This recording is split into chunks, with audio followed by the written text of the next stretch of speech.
नमस्कार दोस्तों, स्वागत है आप सभी का पाथ फाइंडर पर। तो दोस्तों, आज मानव जाति बहुत ही तेजी से तरक्की कर रही है और इसकी तरक्की अतुलनीय है, इसमें कोई डाउट नहीं है। लेकिन कहीं ना कहीं इस तरक्की के लिए इसकी जो कीमत अदा की जा रही है वो पृथ्वी के अन्य जीवों के द्वारा की जा रही है। आज जिस प्रकार से हम हमारे रिसोर्सेज का दोहन कर रहे हैं वो कहीं ना कहीं अनसस्टेनेबल है और हम तेजी से टेरेस्ट्रियल रिसोर्सेज को तो अब खत्म करते ही जा रहे हैं और अब हमारी जो नजर है वो समुद्र की ओर बढ़ती जा रही है। और कहा जा रहा है 21वीं सदी में हम अपनी भूख को पूरी करने के लिए अब समुद्र में जो मिनरल्स हैं उनको भी एक्सप्लॉइट करना शुरू करने वाले हैं और तेजी से हम इस ओर बढ़ना भी शुरू कर चुके हैं। कुछ इस प्रकार के मशीन है दोस्तों जो कि समुद्र के फ्लोर पे चलने वाले हैं और उसके बाद डीप सी माइनिंग होने वाली है। लेकिन दोस्तों, इससे कहीं ना कहीं जो स्पीशीज है वो तेजी से एक्सटिंक्शन के कगार पर जाने वाले हैं। तो कहीं ना कहीं हम बहुत तेजी से एंथ्रोपोसीन एक्सटिंक्शन करवा रहे हैं। तो आज की इस क्लास में हम इसी पर चर्चा करने वाले हैं कि कैसे डीप सी माइनिंग से स्पीशीज एक्सटिंक्शन हो रहा है। तो दोस्तों, मेरा नाम किंजल चौधरी है और मैं आप सभी का स्वागत करता हूं पाथ फाइंडर पर। आप मुझसे मेरे टेलीग्राम चैनल पर जुड़ सकते हैं जहां पर लेक्चर के बाद आपको पीडीएफ अपडेट्स मिल जाएंगे। साथ ही साथ नीचे दी गई मेरी अकेडमी प्रोफाइल है, वहां पर भी आप मुझे फॉलो कर सकते हैं और डिस्क्रिप्शन बॉक्स में एक लिंक है। तो अगर आप लोन के लिए अप्लाई करना चाह रहे हैं तो जल्दी से जाएं, जाके फॉर्म फिलअप करें and use the code KC10 and educator name Kinjal Chaudhary. तो न्यूज में क्या है? डीप सी माइनिंग में push hundreds of species to extinction, researchers warn. तो रिसर्चर्स, इकोलॉजिस्ट एंड एनवायरमेंटलिस्ट तेजी से वार्न कर रहे हैं कि डीप सी माइनिंग अभी ना करें, क्योंकि इस वक्त हमारे पास ऐसी टेक्नोलॉजी नहीं है कि इससे जो इसके जो बुरे इंपैक्ट होंगे उसको हम मिटिगेट कर सके, उसको कम कर सके। तो इस वक्त समुद्र की ओर ना बढ़ें। तो ये वार्निंग आ रही है। तो इस न्यूज पर ही हम चर्चा करने वाले हैं इनिशियली। तो अगर आप देखें तो एक रिसर्च सामने आया है जिसके द्वारा जिनका कहना है कि जो मोलस्क स्पीशीज हैं जो डीप सी में रहते हैं, स्पेशली हाइड्रोथर्मल वेंट्स के अराउंड।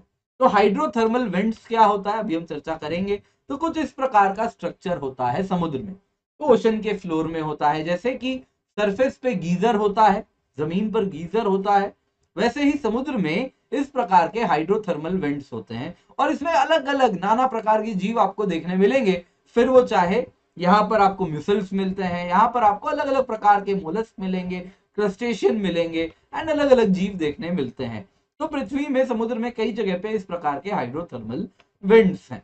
पर दोस्तों, ये हाइड्रोथर्मल विंड्स अगर आप देखें तो ये सल्फर में रिच होते हैं और ये सल्फर में रिच होने की वजह से यहाँ पे बहुत ज्यादा सल्फाइड जो क्रस्ट होता है उसकी माइनिंग करने का प्लान बन रहा है कि यहाँ पे जो सल्फाइड क्रस्ट है आने वाले दिनों में इनको माइन करके निकाला जाए। तो इस प्रकार से यहाँ पे जो सल्फाइड क्रस्ट है इनकी जब माइनिंग शुरू होगी तो इस रिसर्च का कहना है कि यहाँ पे जो 2/3 मोलस्क होंगे वो एक्सटिंक्ट हो जाएंगे। इस स्टडी का ऐसा कहना है। रिसर्च ने कहा है कि 184 मोलस्क स्पीशीज जो कि हाइड्रोथर्मल वेंट के इर्द गिर्द रहते हैं वो ऑलरेडी IUCN ने रेड लिस्ट में उसको ऐड कर दिया है और वो global red list of threatened species में अब एडेड हो चुके हैं। तो ये जो रिसर्च की गई है सिर्फ और सिर्फ मोलस्क के लिए की गई है जो कि उस हाइड्रोथर्मल वेंट्स में ही एंडेमिक है। लेकिन इन्हीं साइंटिस्ट का कहना है यदि हम सिमिलर स्टडी करें अन्य जीव के लिए, यहाँ पे रहने वाले क्रस्टेशियन के लिए, तो बहुत ज्यादा चांसेस हैं कि वो भी इस प्रकार के ऑपरेशन से, डीप सी माइनिंग से एक्सटिंक्शन के कगार पर पुश होने वाले हैं। तो मोलस्क कौन होता है दोस्तों, आपको मालूम होना चाहिए, बता देता हूं। स्नेल हो गया, ऑक्टोपस हो गया, क्लैम हो गया, ये सब क्या है? म्यूसल हो गए, ये सब क्या है? मोलस्क है।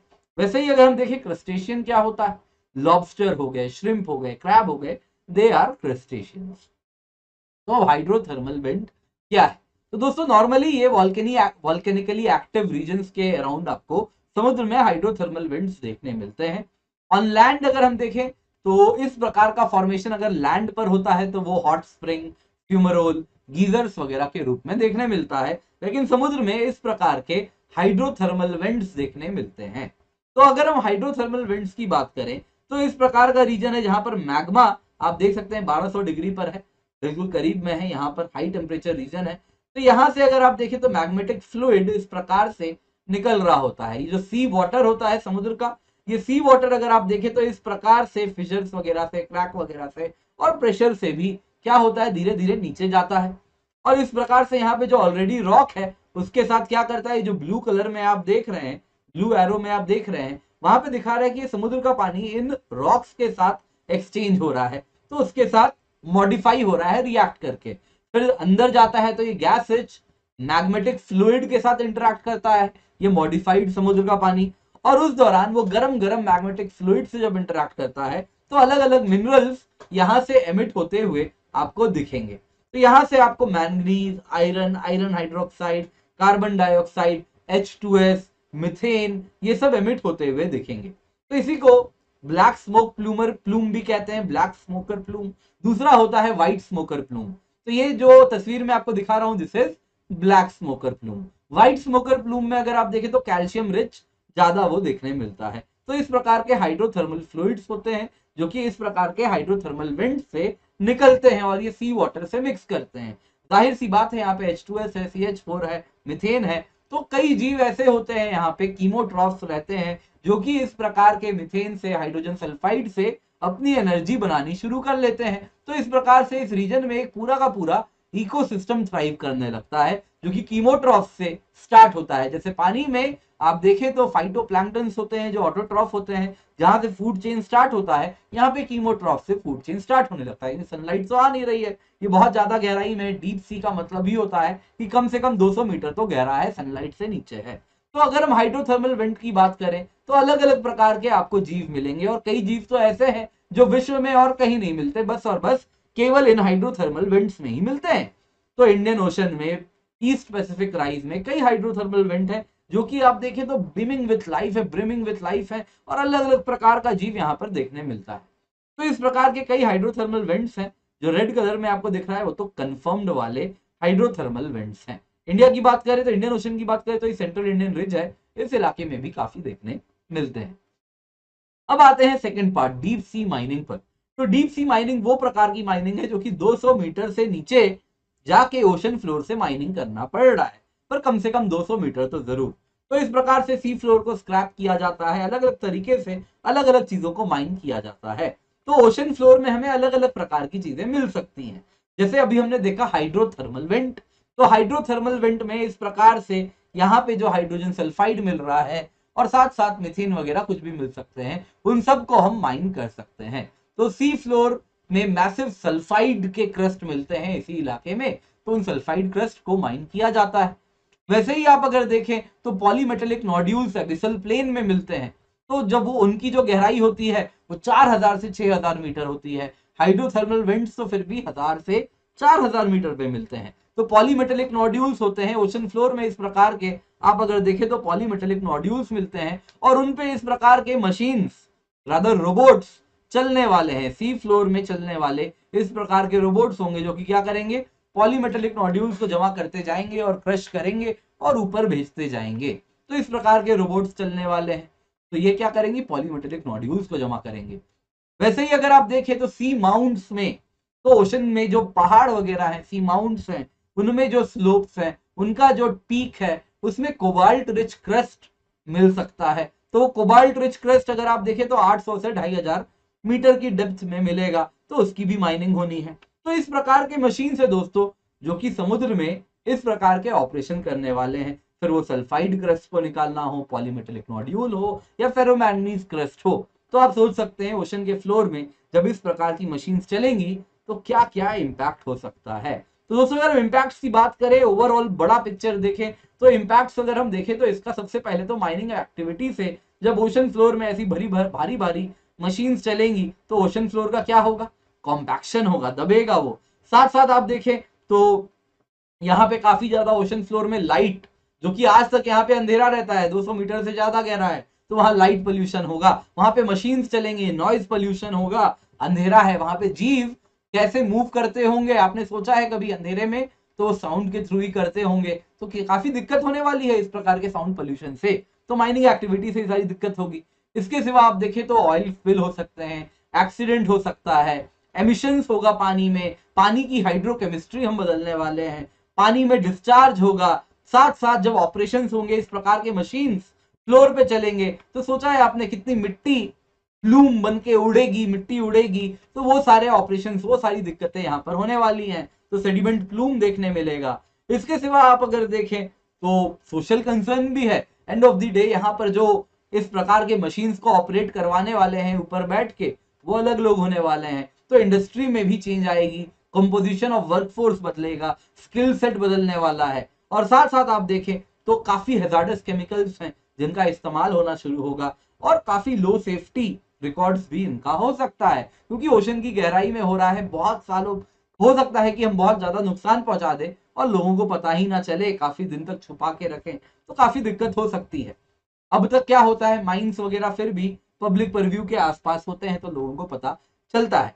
तो यहाँ पर अगर हम स्पेसिफिकली फोकस करें environmental impacts of deep sea mining पे, तो आप देख सकते हैं दोस्तों, अगर हम सरफेस की बात करें तो इस प्रकार से नॉइज, लाइट एंड डिस्चार्ज होगा, उन सबसे दिक्कत हो सकती है। पानी के सरफेस पे इतने सारे शिप्स होंगे, आपने सोचा है ये काम कर रहे हैं, मूव कर रहे हैं, रोबोट्स चल रहे हैं, कंटिन्यूअसली नॉइज जनरेट कर रहे हैं, तो वेल हो गए, अन्य मरीन लाइफ हो गए, वो सब के सब इस अंडर सी नॉइज से बहुत ज्यादा इंपैक्टेड होने वाले हैं। इस प्रकार के मशीन्स जब सरफेस पर चलेंगे, तो आप देख सकते हैं सेडिमेंट प्लूम बनेगा, और साथ साथ उससे भी स्पीशीज इंपैक्टेड होंगे। वैसे ही अंडर सी वेंट्स हैं जो कि मिनरल्स में रिच हैं, तो यहाँ पे कई कम्युनिटीज ऐसे हैं जो कि और कहीं विश्व में नहीं है, बस और बस हाइड्रोथर्मल वेंट्स में मिलते हैं। हो सकता है इनका कोई इनवैल्यूएबल मेडिसिनल प्रॉपर्टी हो जो फ्यूचर में काम आए, तो इस प्रकार की चीजें हो सकता है हम उनसे अभिज्ञ नहीं रह जाए और वो खत्म हो जाए दुनिया में, तो ये भी एक दिक्कत हो सकती है। लार्ज रोबोट्स चलेंगे, वो क्या करेंगे, जो रोड जिस प्रकार से वो ओशन फ्लोर पर चल रहे हैं, तो ओशन फ्लोर डिस्ट्रॉय होगा इस दौरान भी। इसके सिवा आप देख सकते हैं सी फ्लोर की बात करें तो यहाँ पे मटेरियल जो है वो टूटेगा, साथ साथ जो हैबिटेट रिमूवल होगी, ये हैबिटेट हम मॉडिफाई कर देंगे, ओशन फ्लोर हम बदल लेंगे। यहाँ पे डिस्चार्ज होगा, जो ऑपरेशन हो रही है उससे लिक्विड डिस्चार्ज होगा इस प्रकार की पाइप से, लाइट जनरेट होगी, नॉइज एंड वाइब्रेशन होगा, उससे भी बहुत ज्यादा इंपैक्ट होगा। वैसे ही आप देख सकते हैं तो जो पाइप्स वगैरह हैं, इनसे डिस्चार्ज से भी बहुत ज्यादा दिक्कत हमें देखने मिल सकती है। तो फिर वो चाहे पॉलीमेटेलिक नोड्यूल्स हो, कोबाल्ट रिच क्रस्ट को निकालना हो, या फिर सी फ्लोर से मैसिव सल्फाइड्स को निकालना हो, ये सभी के सभी ऑपरेशन जो हमारी मरीन इकोसिस्टम है उसको इंडेंजर करती है। तो यही बात मैंने यहाँ पर लिख के भी आपको समझा दिया है, तो आप लिख ये भी देख सकते हैं। तो क्लास के आपको पीडीएफ मिल जाएगी, तो उसको डाउनलोड जरूर कर लीजिएगा। तो अगर हम डीप सी माइनिंग के लिए सुटेबल लोकेशंस देखें, काफी सारे आप लोकेशंस देख सकते हैं। इंडियन ओशन रीजन में भी यहाँ पर आप देख सकते हैं कि रीजन एलोकेट किया हुआ है नंबर 3, जो कि सोलोमन आइलैंड्स वेस्टर्न प्रोविंस है। ये वाला इलाका है जहां पर भी इंडियन ओशन में भी आपको देखने मिलेगा। तो ये सारे कुछ लोकेशंस हैं डीप सी माइनिंग के लिए। तो दोस्तों डीप सी माइनिंग तो आने वाले दिनों में इंपॉर्टेंस मेंटेन करने वाला है, क्योंकि हम टेरेस्ट्रियल रिसोर्सेज का तो दोहन करते जा रहे हैं, और आने वाले दिनों में वो काफी ज्यादा स्कार्स होने वाले हैं, कम होने वाले हैं। तो फिर copper, nickel, aluminium, manganese, zinc, lithium, cobalt, इन सब की डिमांड तो बढ़ती जा रही है, क्योंकि ये जो 21st सेंचुरी की इंडस्ट्री है, फिर वो चाहे इलेक्ट्रॉनिक्स हो, स्मार्टफोन हो, ग्रीन टेक्नोलॉजी हो, सोलर पैनल हो, उन सब में इसका नीड तो बना हुआ है। इलेक्ट्रिक स्टोरेज बैटरीज हो, इन सब में इसकी नीड है। तो ये रिसोर्सेज के लिए अब हम समुद्र की ओर तो जाने वाले हैं, और इंडिया भी इसमें डीप ओशन मिशन, आपको मालूम ही होगा, इंडिया ने लॉन्च किया है। ऑलरेडी एक वीडियो भी मैंने बनाया था, तो आई होप आप लोगों ने देखा है, तो वीडियो भी देखिएगा अगर नहीं देखा है तो डीप ओशन मिशन इंडिया भी अब इस तरफ मूव कर रही है। डीप सी मिनरल एक्सप्लोरेशन के लिए भारत सरकार ने एक टास्क फोर्स भी बनाया है। तो इंडिया भी अब कंधे से कंधा मिला के विश्व के साथ इस तरफ मूव कर रही है। तो ये बहुत इंपॉर्टेंट है एंड लेकिन जरूरी है कि इसको हम सस्टेनेबल बना के रखें, हम प्रॉपर इन्वायरमेंटल इंपैक्ट असेसमेंट करें इस प्रकार के ऑपरेशन को अंजाम देने के पहले, और उसके बाद मिटिगेशन प्रैक्टिसेस भी हम साथ साथ डेवलप करें। तो दोस्तों अगर हमें इंटरनेशनल वाटर्स में डीप सी माइनिंग करनी है तो किसका परमिशन लेना होता है? तो आपसे ये सवाल है, अगर हमें इंटरनेशनल वाटर में डीप सी माइनिंग करनी है तो कौन सी वो बॉडी है जिसका हमें परमिशन लेना होता है, और ये किसके अंदर काम करती है? तो ये मुझे कमेंट सेक्शन में आप आंसर जरूर बताइए। तो दोस्तों आज की क्लास पसंद आई हो तो लाइक करें, अपने दोस्तों के साथ इस वीडियो को शेयर करें। पाथ फाइंडर चैनल को अगर आपने अब तक सब्सक्राइब नहीं किया है तो अब सब्सक्राइब जरूर कर लें। इसके सिवा अनअकैडमी जब भी आप सब्सक्रिप्शन लेने वाले हैं तो यूज दी कोड KC10, क्योंकि जब आप ये कोड यूज करेंगे तो इससे आपको सिर्फ 10% ऑफ नहीं मिलेगा, इससे आपको मेरी मेंटरशिप मिलेगी, हैंड होल्डिंग मिलेगी, प्लस नोट्स मिलेंगे, और जो गाइडेंस है वो सारे subjects of GS, SA and geography optional को कवर करती है। तो आप निश्चिंत होके अनअकैडमी सब्सक्रिप्शन KC10 कोड से ले सकते हैं। इसके सिवा दोस्तों एनुअल प्राइस हाइक शेड्यूल हो चुका है। 16 दिसंबर को प्राइस हाइक होने वाला है। 3000 रुपए से प्राइस हाइक होगी, जैसा आप देख सकते हैं दोस्तों। तो इसको अपने हाथ से जाया ना होने दें। प्लस कॉम्बो सब्सक्रिप्शन की कीमत 61,704 हो जाएगी और उसके बाद मेगा प्राइस हाइक आएगी तो और भी दाम बढ़ जाएंगे। तो अगर आप अनअकैडमी सब्सक्रिप्शन लेने का सोच रहे हैं तो ये परफेक्ट टाइम है। इसके सिवा दोस्तों प्लस GS सब्सक्रिप्शन की कीमत भी 2000 रुपए से बढ़ने वाली है और उसके बाद मेगा प्राइस हाइक आ जाएगी।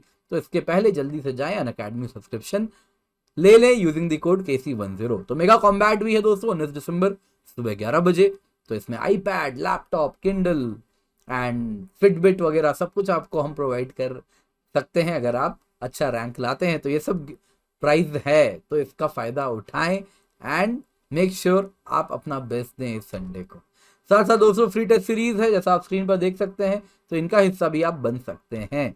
और साथ साथ लोन की भी फैसिलिटी हम प्रोवाइड कर रहे हैं। तो बस जाएं, जाके लोन फैसिलिटी अवेल करें दोस्तों। तो लिंक है नीचे डिस्क्रिप्शन बॉक्स में, फॉर्म है उसको फिलअप करें। उसके बाद मैं और मेरी टीम आपसे कनेक्ट करेंगे हम, और आपको लोन प्रोसेस हो सके इस पर हम ध्यान जरूर रखने वाले हैं। तो बस KC10 कोड का इस्तेमाल करें और Kinjal Chaudhary educator name fill up करें।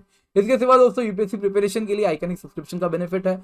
तो वो लाइव मेंटरिंग है, स्टडी प्लानर है, मेंस क्वेश्चन आंसर प्रैक्टिस है, और साथ साथ दोस्तों जो सब्सक्रिप्शन की कीमत है 1 साल की plus subscription after using the code KC10, इसकी कीमत है 45,000 रुपए। 1 साल की आइकनिक सब्सक्रिप्शन की कीमत after using code KC10 67,050 rupees है। और ऑप्शनल सब्सक्रिप्शन की कीमत 1 साल की है 24,750 रुपए। 15 दिसंबर से नए यूपीएससी CSE बैचेस भी स्टार्ट हो रहे हैं, तो इनका हिस्सा आप जरूर बने। Thank you so much for joining. Have a great day and let's crack it.